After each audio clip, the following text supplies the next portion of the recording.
Feliz y bendecido día, aprendiendo un curso de milagros. El secreto de la verdadera oración es olvidarte de las cosas que crees necesitar. Pedir algo específico es igual que ver el pecado primero y luego perdonarlo. Del mismo modo, al orar pasas por alto tus necesidades específicas, tal como las ves, y las dejas en manos de Dios. Ahí se convierten en los regalos que le haces, pues le dicen que no antepondrás otros dioses a Él, ni que quieres otro amor que el suyo. Este libro es un comienzo, no un final.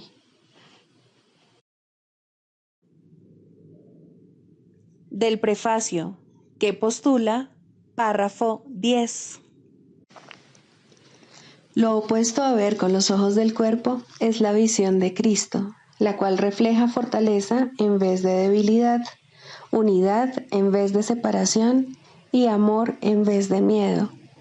Lo opuesto a oír con los oídos del cuerpo es la comunicación a través de la voz que habla en favor de Dios, el Espíritu Santo, el cual mora en cada uno de nosotros.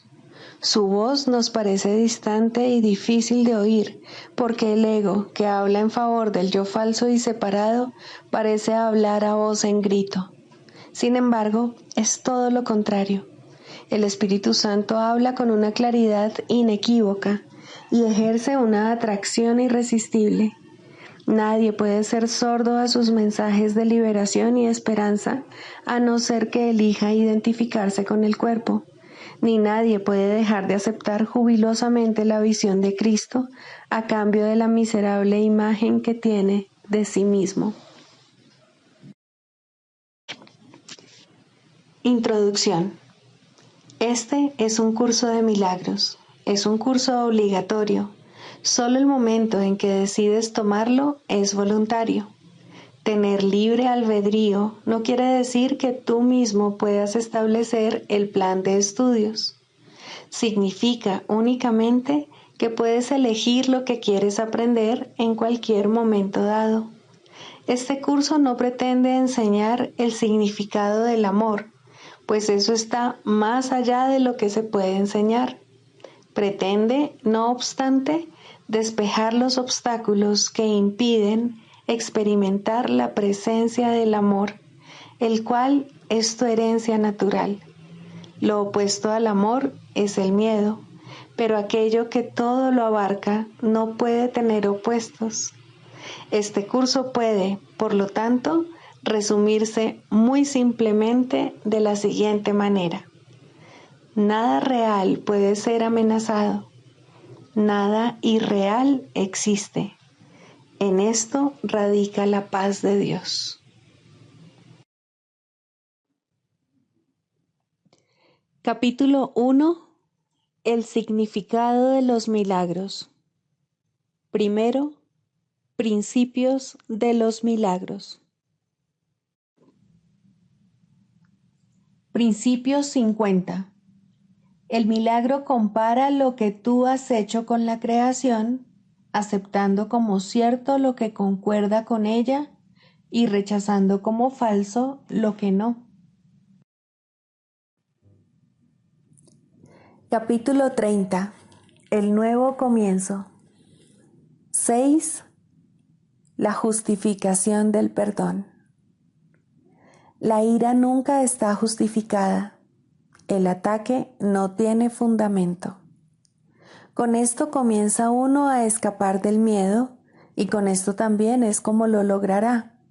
Con esto se intercambian los sueños de terror por el mundo real, pues el perdón descansa sobre esto, lo cual es tan solo natural. No se te pide que concedas perdón allí donde se debería responder con ataque y donde el ataque estaría justificado, pues eso querría decir que perdonas un pecado pasando por alto lo que realmente se encuentra ahí. Eso no es perdón, ya que supondría que, al reaccionar de una manera que no está justificada, tu perdón se ha convertido en la respuesta al ataque que se ha perpetrado. y así el perdón no habría sido apropiado al haberse concedido donde no era debido. El perdón está siempre justificado. Sus cimientos son sólidos. Tú no perdonas lo imperdonable, ni pasas por alto un ataque real que merece castigo. La salvación no reside en que a uno le pidan responder de una manera antinatural que no concuerda con la que es real. En lugar de ello, la salvación solo te pide que respondas adecuadamente a lo que no es real, no percibiendo lo que no ha ocurrido. Si el perdón no estuviese justificado, se te estaría pidiendo que sacrificases tus derechos cuando devuelves perdón por ataque, mas se te pide simplemente que consideres el perdón como una respuesta natural ante cualquier aflicción basada en un error, que, por ende, no es más que una petición de ayuda. El perdón es la única respuesta cuerda, pues impide que tus derechos sean sacrificados. Este entendimiento es el único cambio que le permite al mundo real alzarse para ocupar el lugar de los sueños de terror.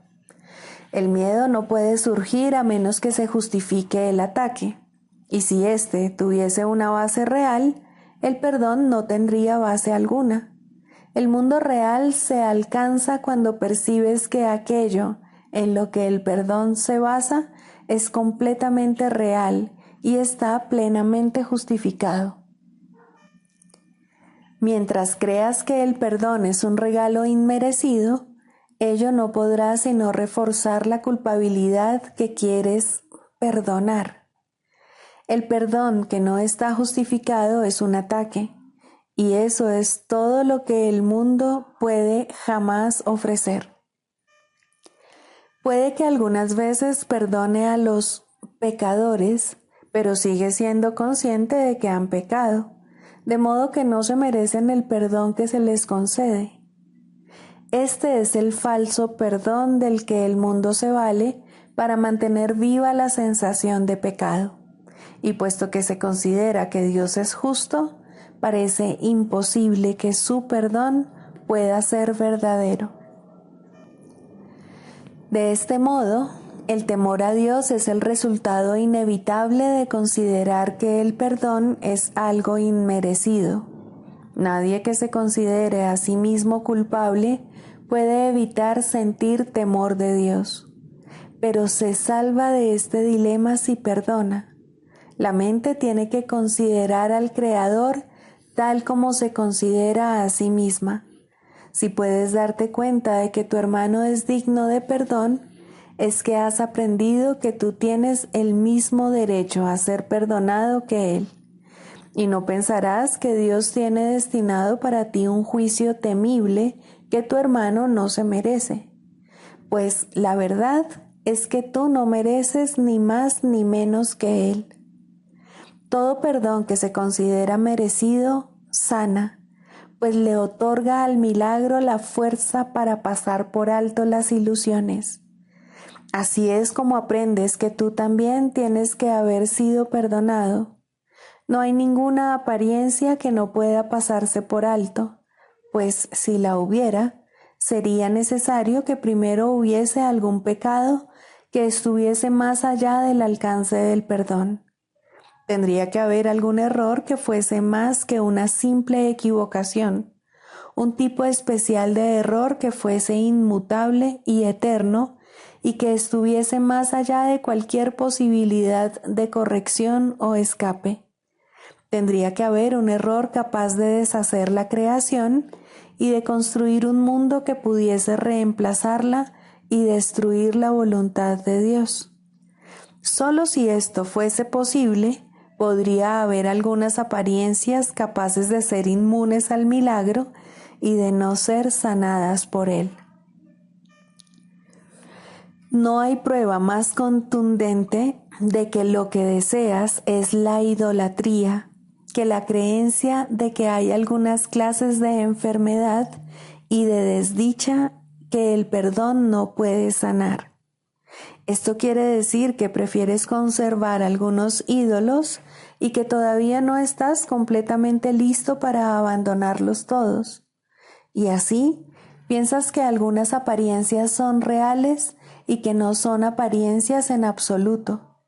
No te dejes engañar con respecto al significado de la creencia fija, según la cual algunas apariencias son más difíciles de pasar por alto que otras, pues ello siempre significa que crees que el perdón tiene límites y te habrás fijado una meta en la que el perdón es parcial y en la que puedes liberarte de la culpabilidad solo en parte. ¿Qué otra cosa puede significar esto sino que el perdón que te concedes a ti mismo, así como a todos los que parecen estar separados de ti, es falso? Tiene que ser verdad que o bien el milagro cura toda clase de enfermedad, o bien no cura en absoluto. Su propósito no puede ser juzgar qué formas son reales y qué apariencias verdaderas. Si se tuviese que excluir una sola apariencia de la curación, habría una ilusión que formaría parte de la verdad, y no podrías escaparte totalmente de la culpabilidad, sino solo en parte. Tienes que perdonar al Hijo de Dios completamente, pues, de lo contrario, conservarás una imagen de ti mismo fragmentada y seguirás temiendo mirar en tu interior y encontrar allí tu liberación de todos los ídolos. La salvación descansa en la fe de que es imposible que haya algunas clases de culpabilidad que tú no puedas perdonar. Por lo tanto, no hay ninguna apariencia que hubiese podido ocupar el lugar de la verdad con respecto al Hijo de Dios. Contempla a tu hermano con el deseo de verlo tal como es, y no excluyas ninguna parte de él de tu deseo de que se cure. Curar es hacer íntegro, y a lo que es íntegro no le pueden faltar partes que se hayan dejado afuera. El perdón consiste en reconocer esto y en alegrarnos de que no haya ninguna forma de enfermedad que el milagro no tenga el poder de curar. El Hijo de Dios es perfecto, ya que de otro modo no podría ser el Hijo de Dios, y no lo podrás conocer mientras creas que no merece liberarse de todas las consecuencias y manifestaciones de la culpabilidad. De la única forma que debes pensar acerca de Él, si quieres conocer la verdad acerca de ti mismo, es así. Te doy las gracias, Padre, por tu perfecto Hijo, pues en su gloria veré la mía propia. He aquí la jubilosa afirmación de que no hay ninguna forma de mal que pueda prevalecer sobre la voluntad de Dios, el feliz reconocimiento de que la culpabilidad no ha triunfado porque tú hayas deseado que las ilusiones sean reales. ¿Y qué es esto sino una simple afirmación de la verdad? Contempla a tu hermano con esta esperanza en ti y comprenderás que él no pudo haber cometido un error que hubiese podido cambiar la verdad acerca de él. No es difícil pasar por alto errores a los que no se les ha atribuido efectos, mas no perdonarás aquello que consideres que tiene el poder de hacer del Hijo de Dios un ídolo, pues en ese caso Él se habrá convertido para ti en una imagen sepulcral y en un signo de muerte. ¿Podría ser eso tu Salvador? ¿Podría acaso el Padre estar equivocado con respecto a su Hijo? ¿No será más bien que te has engañado a ti mismo con respecto a aquel que se te dio para que lo curases a fin de que tú te pudieras salvar y liberar?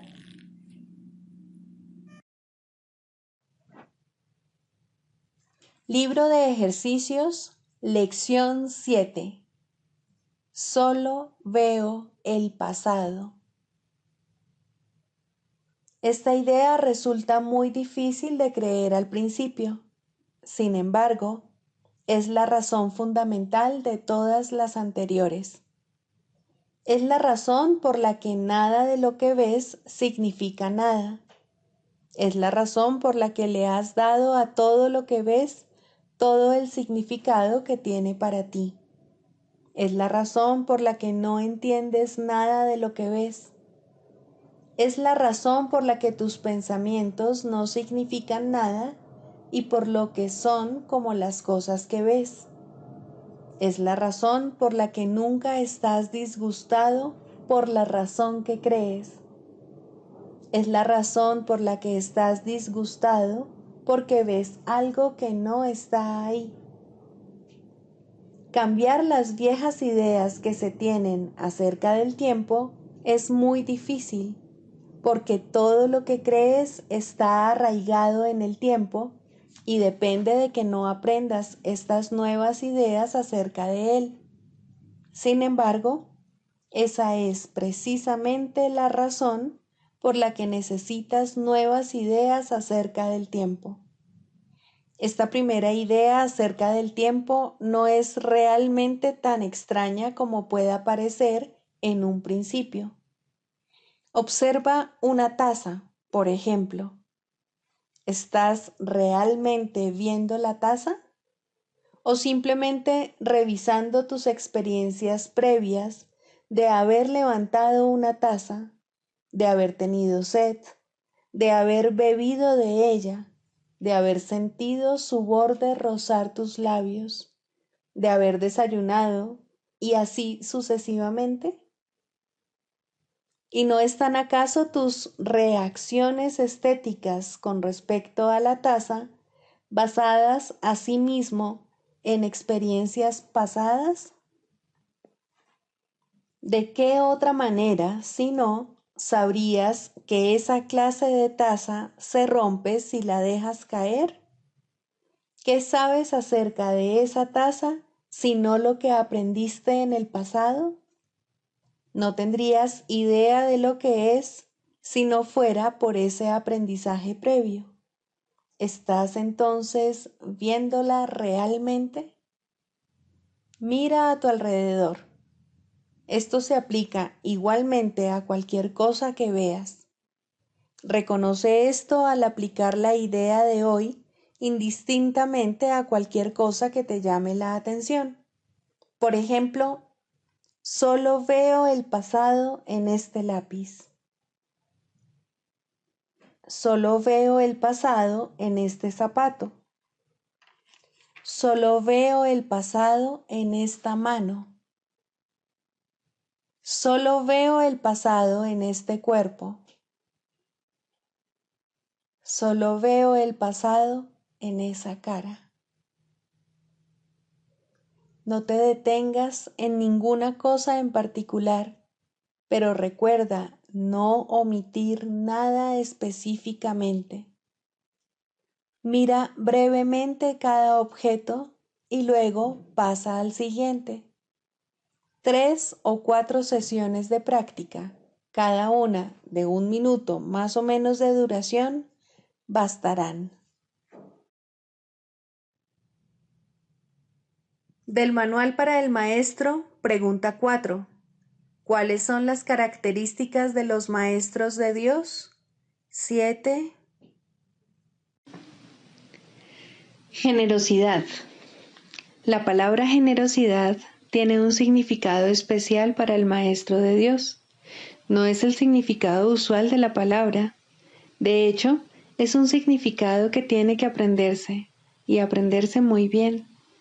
Al igual que todos los demás atributos de los maestros de Dios, esta se basa, a fin de cuentas, en la confianza, puesto que sin confianza nadie puede ser generoso en el verdadero sentido de la palabra.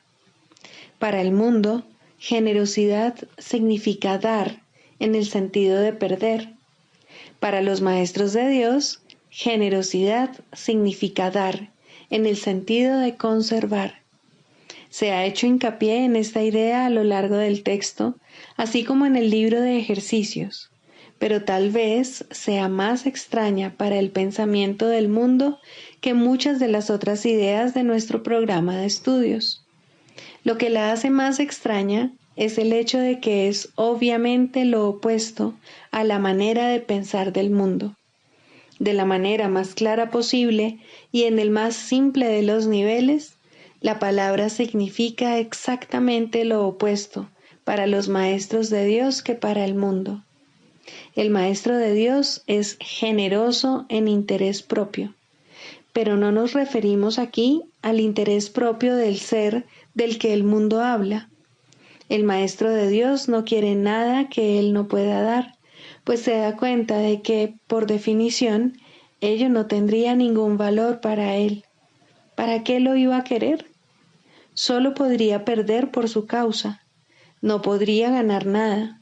Por lo tanto, no busca nada que sea solo para él, ya que eso sería la garantía de que lo perdería. No quiere sufrir, porque entonces iba a querer buscarse dolor, pero sí quiere conservar todas las cosas que son de Dios y que, por ende, son para su Hijo. Esas son las cosas que le pertenecen.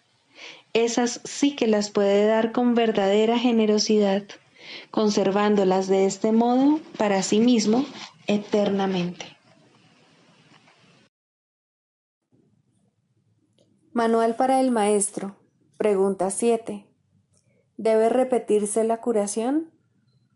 En realidad, esta pregunta se contesta a sí misma. La curación no puede repetirse. Si el paciente se ha curado, ¿qué queda por curar? Y si la curación siempre tiene lugar, como ya hemos dicho, ¿qué es lo que hay que repetir? Si un maestro de Dios se sigue preocupando por el resultado de una curación, no hace sino limitarla. Ahora es la mente del mismo maestro de Dios la que necesita ser curada, y esto es lo que él debe facilitar. Ahora el paciente es él, y así es como debe considerarse a sí mismo. Ha cometido un error y tiene que estar dispuesto a cambiar de mentalidad al respecto. Le faltó la confianza que habría hecho posible dar verdaderamente y, por lo tanto, no recibió el beneficio de su regalo. Cada vez que un maestro de Dios trató de ser un canal de curación, tuvo éxito. De sentirse tentado de dudar de ello, no debería repetir su esfuerzo previo. Este ya fue máximo, pues el Espíritu Santo así lo aceptó y así lo utilizó. El Maestro de Dios tiene ahora ante sí solo un camino a seguir. Tiene que hacer uso de su razón para decirse a sí mismo que le ha entregado el problema a uno que no puede fallar, y debe reconocer que su propia incertidumbre no es amor, sino miedo, y, por consiguiente, odio. Su posición se ha hecho, por lo tanto, insostenible, pues le está ofreciendo odio a alguien a quien le ofreció amor. Esto es imposible. Habiendo ofrecido amor, solo se puede recibir amor. En esto es en lo que el Maestro de Dios tiene que confiar. Esto es lo que realmente significa la afirmación de que la única responsabilidad del obrador de milagros es aceptar la expiación para sí mismo.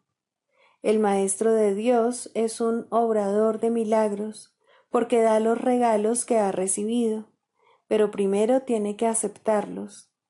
Eso es lo único que tiene que hacer, ya que no hay nada más que él pueda hacer. Al aceptar la curación, puede darla. Si pone esto en duda, que recuerde quién dio el regalo y quién lo recibió. Así se aclara su duda. Pensó que Dios le podía quitar los regalos que le había dado. Eso fue un error, pero es un error que no vale la pena conservar, y por lo tanto, lo único que el Maestro de Dios puede hacer es reconocerlo como tal y permitir que sea corregido. Una de las tentaciones más difíciles de reconocer es que dudar de la curación debido a que los síntomas siguen estando presentes es un error que se manifiesta en forma de falta de confianza. Como tal, es un ataque. Normalmente parece ser justamente lo contrario.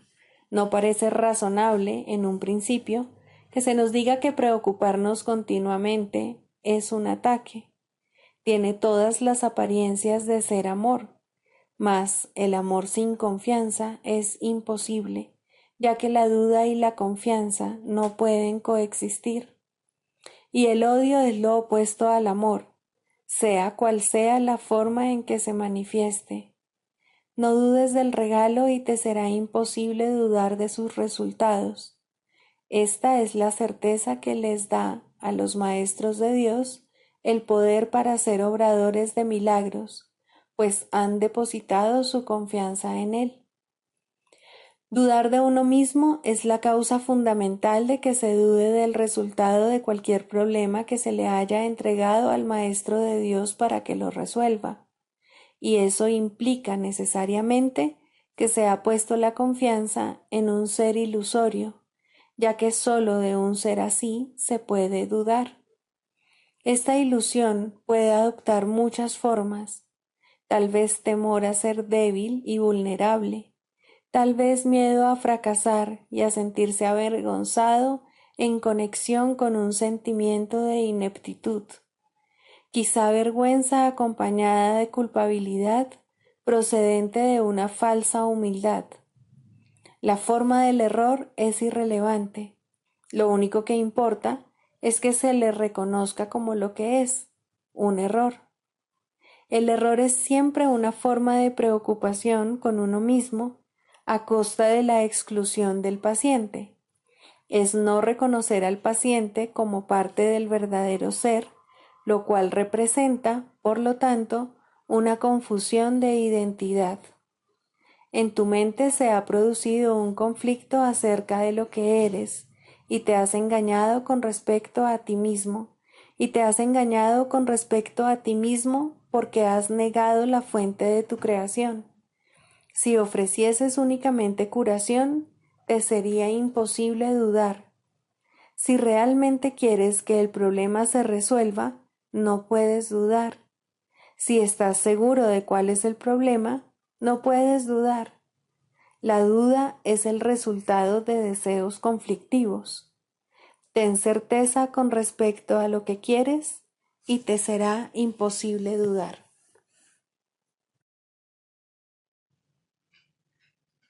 Clarificación de términos. Mente, espíritu. El término mente se utiliza para representar el principio activo del espíritu, el cual le suministra a éste su energía creativa. Cuando el término va con mayúscula, se refiere a Dios o a Cristo, es decir, a la mente de Dios o a la mente de Cristo.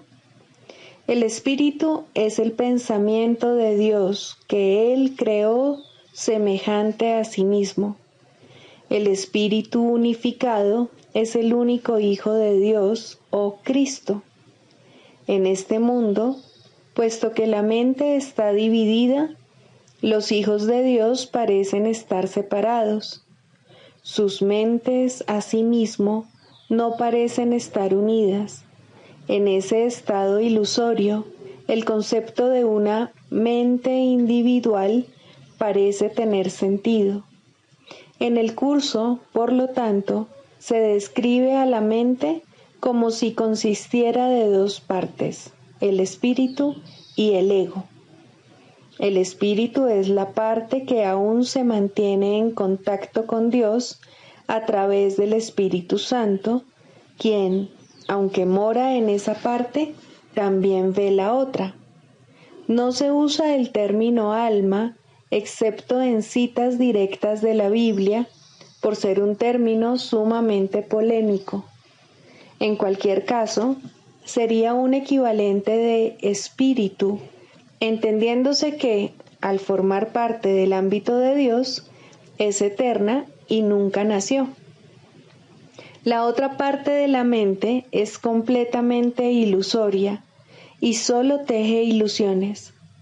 El espíritu conserva su potencial creativo, pero su voluntad, que es la de Dios, parecerá estar cautiva mientras la mente no esté unificada.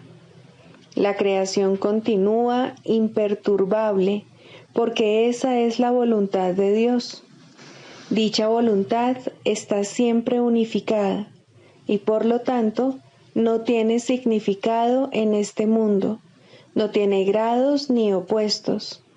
La mente puede gozar de rectitud o estar errada dependiendo de la voz que escuche. La mentalidad recta escucha al Espíritu Santo, perdona al mundo y en su lugar ve el mundo real a través de la visión de Cristo. Esta es la visión final, la última percepción, la condición en la que Dios mismo da el paso final. Ahí, al tiempo y a lo ilusorio les llega su fin. La mentalidad errada escucha al ego y teje ilusiones, percibe el pecado, justifica la ira y considera que la culpabilidad, la enfermedad y la muerte son reales.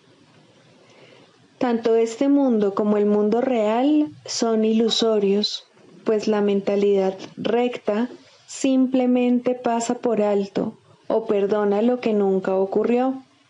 Por lo tanto, la mentalidad recta no es la mentalidad uno de la mente de Cristo, cuya voluntad es una con la de Dios. La única libertad que aún nos queda en este mundo es la libertad de elegir, y la elección es siempre entre dos alternativas o dos voces. La voluntad no está involucrada en la percepción a ningún nivel y no tiene nada que ver con el proceso de elegir. La conciencia es el mecanismo receptor, el cual recibe mensajes tanto del plano superior como del inferior, del Espíritu Santo o del ego. La conciencia tiene niveles y puede cambiar drásticamente de uno a otro, pero no puede trascender el dominio de lo perceptual. En su nivel más elevado, se vuelve consciente del mundo real y puede ser entrenada para hacer eso cada vez con mayor frecuencia. Sin embargo, el hecho mismo de que tenga niveles y de que pueda ser entrenada demuestra que no puede alcanzar el conocimiento. El proceso de la psicoterapia. Séptimo, la relación paciente-terapeuta ideal. ¿Quién es entonces el terapeuta y quién el paciente? Al final, todo el mundo desempeña ambos papeles. Aquel que necesita curación debe curar.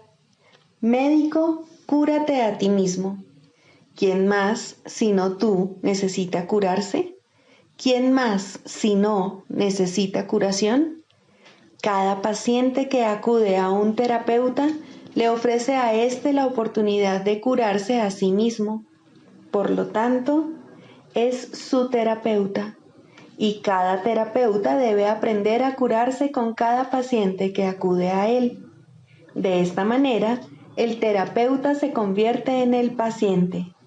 Dios no sabe nada de separación. Lo único que sabe es que tiene un hijo. Su conocimiento se ve reflejado en la relación paciente-terapeuta ideal. Dios acude a aquel que lo llama y éste se reconoce a sí mismo en él. Piensa detenidamente, maestro y terapeuta, por quién oras y quién es el que necesita curación, pues la terapia es oración y la curación es su mira y su resultado. ¿Qué es la oración sino la unión de mentes en una relación en la que Cristo puede entrar a formar parte? Esa es su morada, a la que la psicoterapia lo invita. ¿Qué sentido tiene la curación de un síntoma si siempre hay otro que se puede elegir?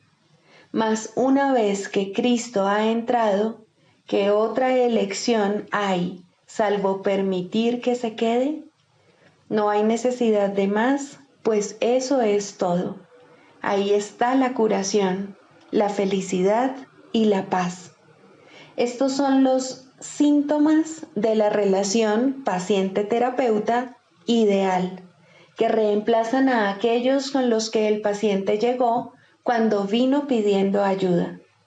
El proceso que realmente tiene lugar en esa relación es uno en el que el terapeuta le dice de todo corazón a su paciente que todos sus pecados han sido perdonados junto con los propios. ¿Qué diferencia hay entre la curación y el perdón?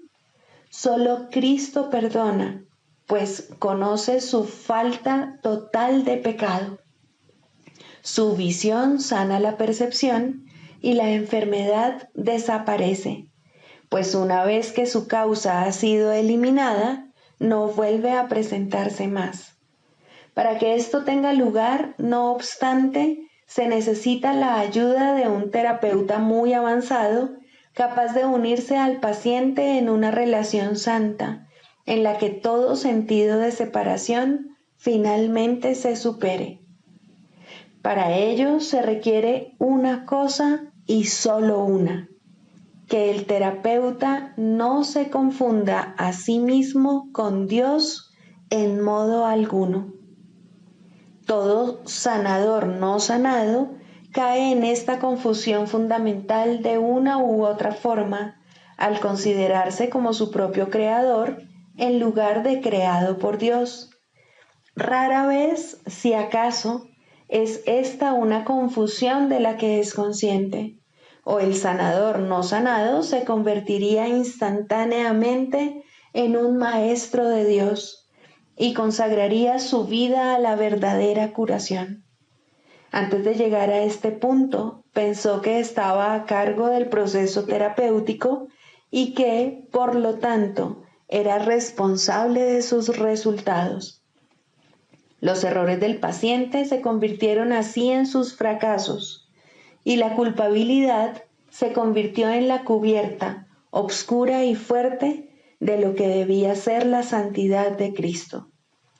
La culpabilidad es inevitable para aquellos que se valen de su propio juicio al tomar decisiones. La culpabilidad es imposible para aquellos a través de los cuales habla el Espíritu Santo. Eliminar la culpabilidad es el verdadero objetivo de la terapia y el evidente objetivo del perdón. En esto su unicidad se puede apreciar claramente, mas ¿cómo podría experimentar el final de la culpabilidad quien se siente responsable de su hermano en el papel de guía suyo? Tal función presupone un conocimiento que nadie aquí puede tener, una certeza del pasado, del presente y del futuro, así como de todos los efectos que en ellos puedan ocurrir.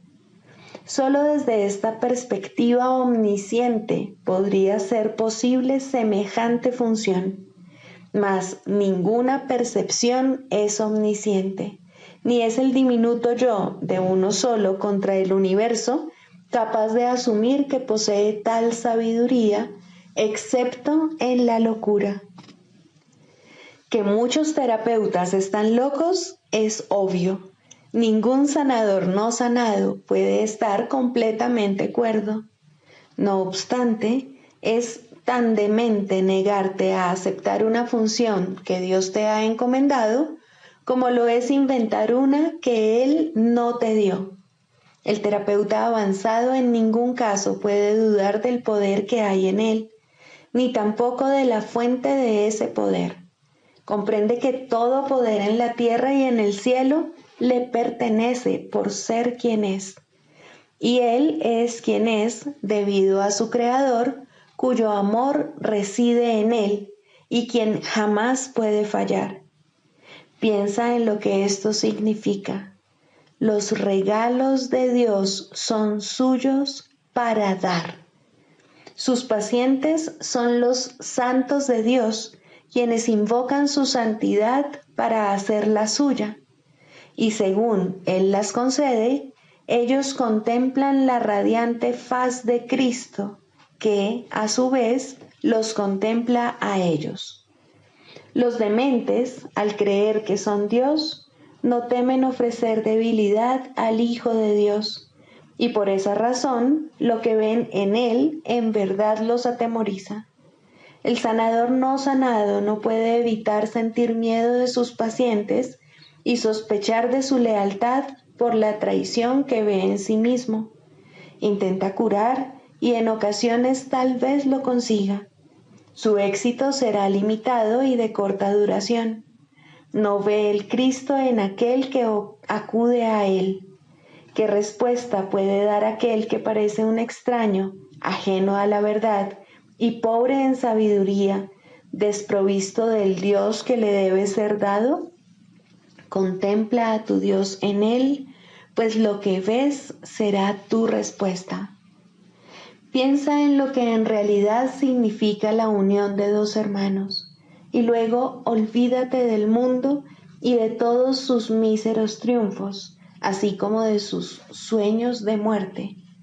Todos son uno y lo mismo, y ahora nada puede recordarse del mundo de la culpa. La habitación se transforma en un templo y la calle en un torrente de estrellas que, rozando suavemente, se desliza más allá de todos los sueños enfermizos. La curación se ha dado, pues lo que es perfecto no necesita curación. ¿Y que puede necesitar perdón allí donde no hay pecado? Siéntete agradecido, terapeuta, que puedes contemplar cosas como estas solo con entender tu verdadero papel.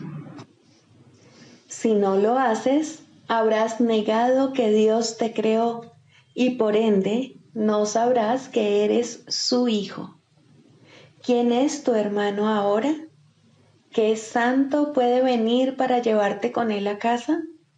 Has perdido el rumbo. ¿Cómo puedes ahora esperar ver en él una respuesta que te has negado a dar? Cura y cúrate. No hay otra alternativa que pueda jamás conducir a la paz. Deja entrar a tu paciente, pues viene a ti de parte de Dios. ¿No es acaso su santidad suficiente para despertar en ti tu memoria de Él? El canto de la oración. Primero, la causa de la enfermedad. No confundas el efecto con la causa, ni pienses que la enfermedad se encuentra aparte y separada de lo que no puede sino ser su causa. La enfermedad es una señal, una sombra de un pensamiento malvado que parece ser real y justo, de acuerdo con las normas de este mundo. Es la prueba externa de pecados internos y da testimonio de pensamientos rencorosos que hieren y procuran hacer daño al Hijo de Dios. Curar el cuerpo es imposible, y esto queda demostrado por la brevedad de la cura. El cuerpo acabará muriendo de todas maneras, y así lo único que hace su curación es demorar su retorno al polvo de donde nació y al que volverá.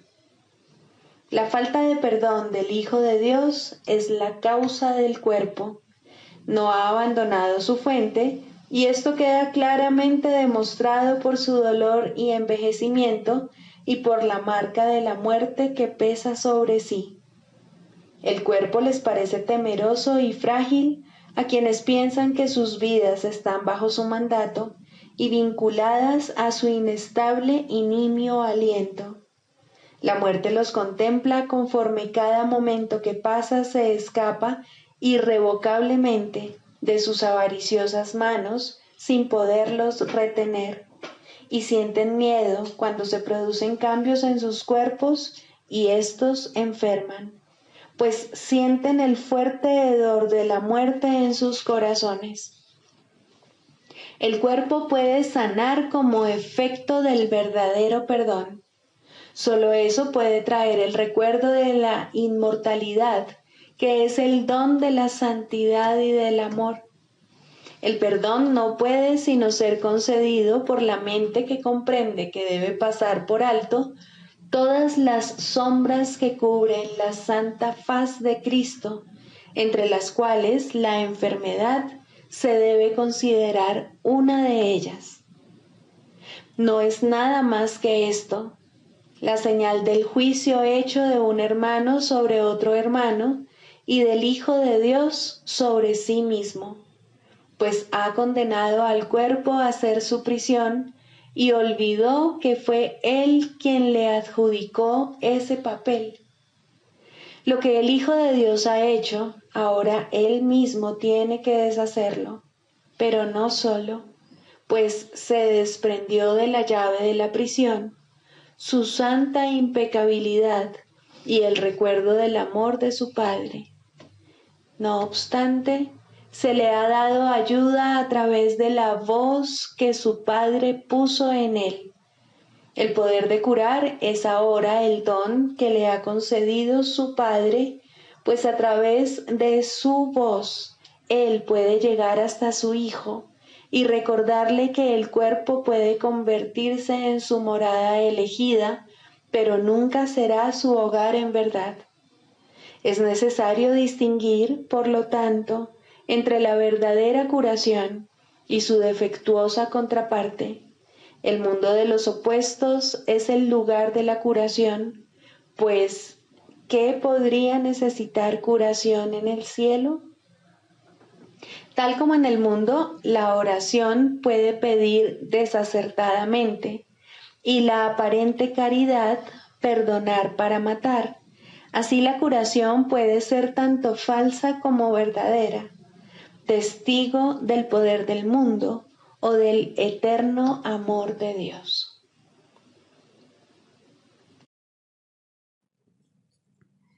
Sigamos a Jesús haciendo del perdón algo tan natural como respirar y algo tan vital como el aire.